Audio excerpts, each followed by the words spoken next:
कहा जाता है कि भगवान सर्वशक्तिमान है।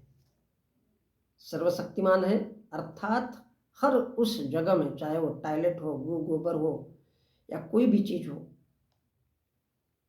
शरीर के हर, कहते हैं ना, कण कण में हरि, क्षण क्षण में, पल पल में हरि। तो दिमाग, मस्तिष्क, बुद्धि में है, तर्क में भी है, सोच में है, विचार में है, मन में है, हृदय में है।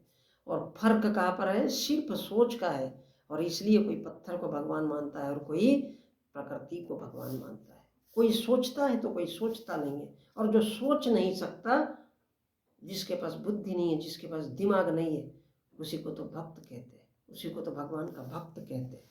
जिसमें दिमाग नहीं होता, जिसमें बुद्धि नहीं होती, जिसमें तर्क नहीं होता, जो सोचना ही नहीं चाहता, इसलिए तो वो गुलाम है। और वही तो मूर्ख है। और मूर्ख वही है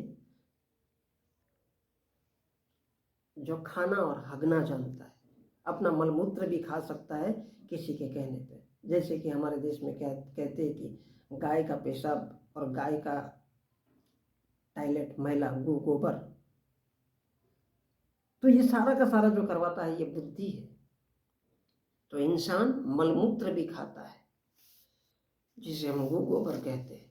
और इसलिए हवा, पानी, सांसें, जिसे हम सांस कहते हैं, श्वसन प्रक्रिया कहते हैं, ये सांसें, ये नदियाँ, ये पर्वत, हवा, पानी, सब कुदरत है, सब कुदरत है।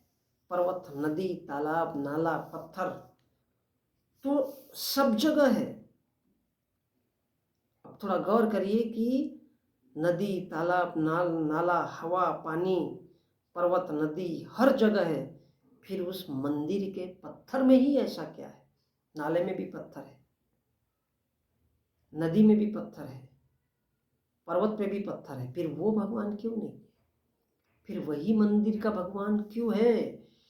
इसलिए है क्योंकि हम बिल्कुल सोच नहीं सकते, तो सीधे नहीं है भैया। हम कहते हैं कुछ लोग कि हमारा दिमाग खराब है, और इसलिए जिसको पैसा कमाना होता है वो कहता है कि भगवान सर्वशक्तिमान है।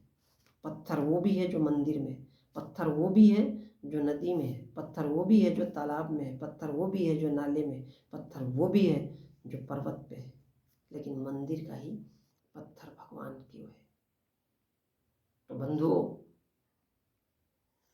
दुनिया को, यदि आपके पास बुद्धि है और आप दुनिया को अगर सोचोगे कि आपके पास पानी पीने का गिलास है, तो समझोगे आप कि ये भी भगवान की मर्जी है। किसी बोर्ड के पास जाओगे, किसी दीवार के पास जाओगे, किसी टेबल के पास जाओगे, तो आपको लगेगा ये कुर्सी भी भगवान है, टेबल भी भगवान है, आपके पास जो पिछवाड़ा है वो भी भगवान है, आपके हाथ भी भगवान है। तो सारा जो खेल है ये बुद्धि का खेल है। और इसलिए तो कहते हैं कि भगवान सर्वशक्तिमान है। क्या है? दिमाग, मस्तिष्क, बुद्धि, तर्क, सोच, विचार, यही वो भगवान है।